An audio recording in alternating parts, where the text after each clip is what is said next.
اے مسافر بے کفن تو خاک پر حسرتا، میں مسافر شام کی ہوں دشمنوں میں بیردا، الوداع الوداع الوداع۔ اچھا، یہ جو مصرع ہے نا کہ حق بات تم کہو تو تمہاری ہے کربلا، واقعا کیا آفاقیت ہے اس میں؟ کیا فقط مسلمان کے پیارے ہیں حسین؟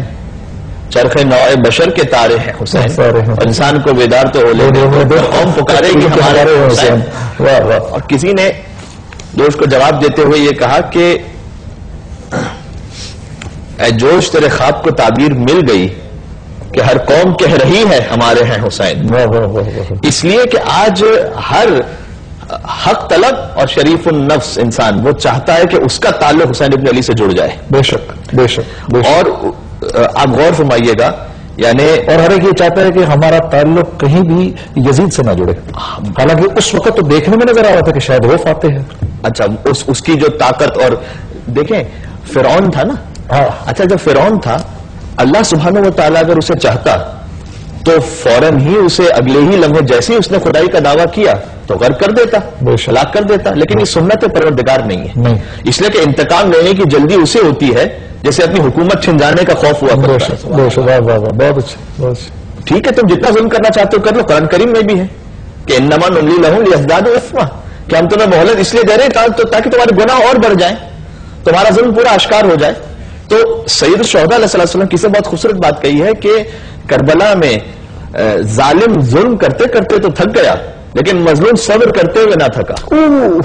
بہت اللہ، بہت اللہ۔ ظالم کے پاس آخر اب گنجائش کیا بچی تھی؟ 6 ماہ کی شہادت کے بعد کیا گنجائش بچی تھی کہ اور آگے ہو سکتا تھا؟ علامہ ذیشان الجوادی صاحب علیہ مقام ان کی بڑی خوبصورت تعبیر ہے، صبح عاشور سے عصر عاشور تک شہادتیں جو ہوتی گئیں اس میں بزرگ بھی تھے، بچے بھی تھے، جوان بھی تھے، اصحاب بھی تھے، آل رسول بھی تھے۔ یہ جب سب شہید ہو گئے تو ایک طریقہ کار ہوتا تھا نا زمانے سابق میں کہ جب کوئی خط لکھتا تھا تو اس کے آخر میں ثبوت کے طور پر اپنی چھوٹی مہر لگاتا تھا، ٹھیک، تاکہ یہ پتہ چل جائے کہ یہ خط اسی کی جانب سے ہے، ٹھیک۔ اب کربلا کی شہادتوں پر ایک چھوٹی مہر کی ضرورت تھی، ٹھیک، تو حسین 6 ماہ کے علی اصغر کو لے آئے اس چھوٹی مہر کی صورت میں کہ دیکھو یہ خط پورا لکھا جا چکا ہے، خط شہادت، اس پر مہر ہے حسین ابن علی کی جانب سے شہزادہ علی اصغر علیہ السلام کی۔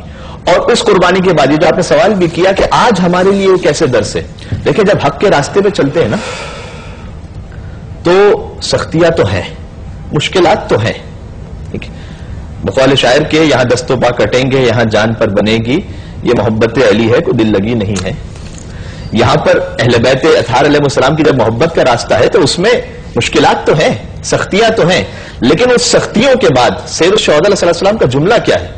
جملہ یہ رضن بقضائک و تسلیما لامرک، پروردگار اصغر کی شہادت کے بعد بھی حسین تیری ہر رضا پر راضی ہے اور تیرے سامنے سر تسلیم خم کرتا ہے۔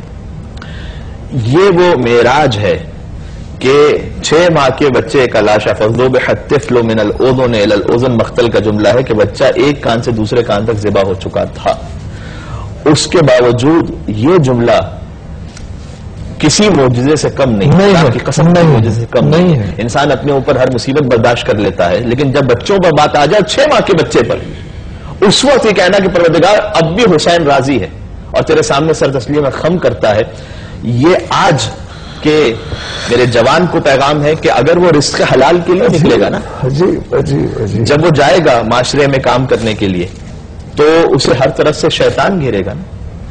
جب وہ کسی مشکل میں آئے تو وہ یہ سوچ لے کہ میری مشکل کربلا والوں کی مشکل سے بڑی نہیں تھی، اور انہوں نے کہہ دیا تھا کہ پروردگار تو جس حال میں رکھ رہا ہے تو میں تیری رضا پر راضی ہوں، تیرے سامنے سر تسلیم خم کرتا ہوں۔ ہاں اس کے بعد یہ ضرور تھا کہ 7 مرتبہ آگے بڑھے، 7 مرتبہ پیچھے ہٹے، اور اس کے بعد جب خیمے میں تشریف لے گئے تو چونکہ اب ظاہر ہے کہ ہم اس غم کے موقع پر اس وقت ہیں تو یہ جملہ میں ضرور اپنے ناظرین سے گزارش کروں گا کہ جب وہ تشریف لے گئے تو سب سے پہلے شہزادہ علی اصغر پر مرثیہ خود ان کی والدہ گرامی نے پڑھا ہے۔